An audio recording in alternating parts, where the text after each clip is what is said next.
evening, everyone. I am Maria Angelica H. Gulciano, BTVT Ed student, major in garments, fashion, and design. So, for today's video, I am going to discuss to you the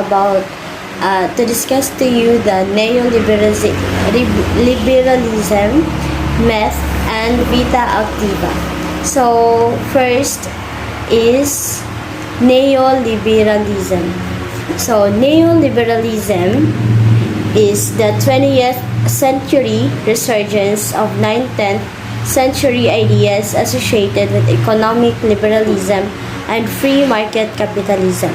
It is generally associated with policies of economic liberalization, including privatization, deregulation, globalization, free trade, and government spending in order to increase the role of private sector in the economy and society. However, the defining features of neoliberalism was part of a paradigm shift away from the prevailing Keynesian economic consensus that existed prior to the persistent stagflation of the 1970s.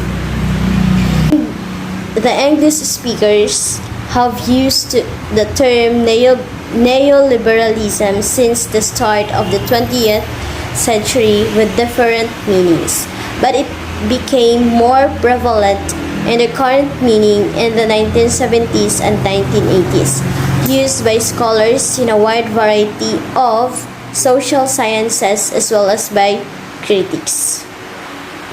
Vita activa.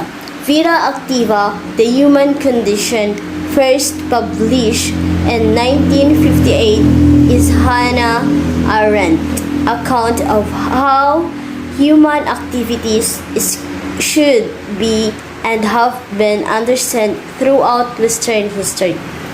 Arendt introduces the term vita activa or active life by distinguishing it from vita contemplativa or contemplative life. Arendt philosophies, ancient philosophers insisted upon the superiority of the vita contemplativa, for which the vita activa merely provided necessities. Karl Marx overturned the orders, stating that the contemplative life is nothing more than a state of mind, a superstructure over a society's underlying basic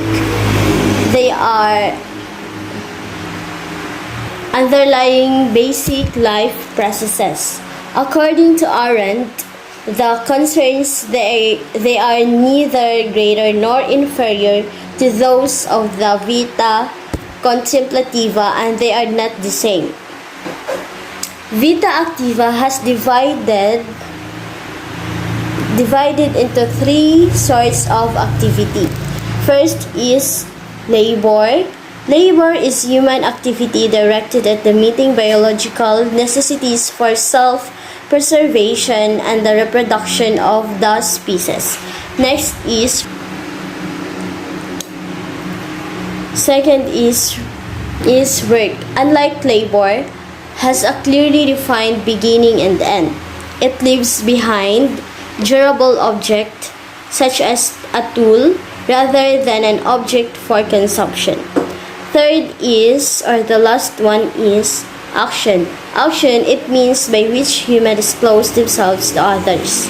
Not that action is always consciously guiding such disclosure.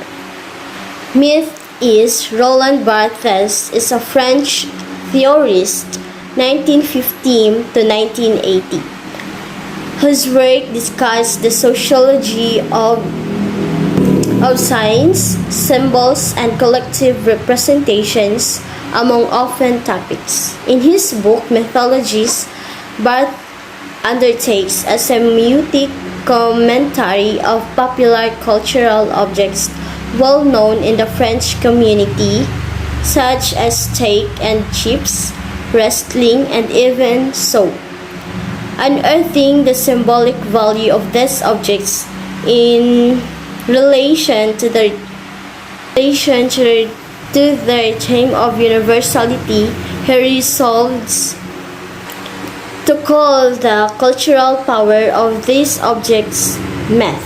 The study of myth is understood by Barth is often undertaken under the field of semiotics, but can be defined as a method of inquiry into the implicit signs present in the mental element of interaction with nature or within a community. That's all, and thank you.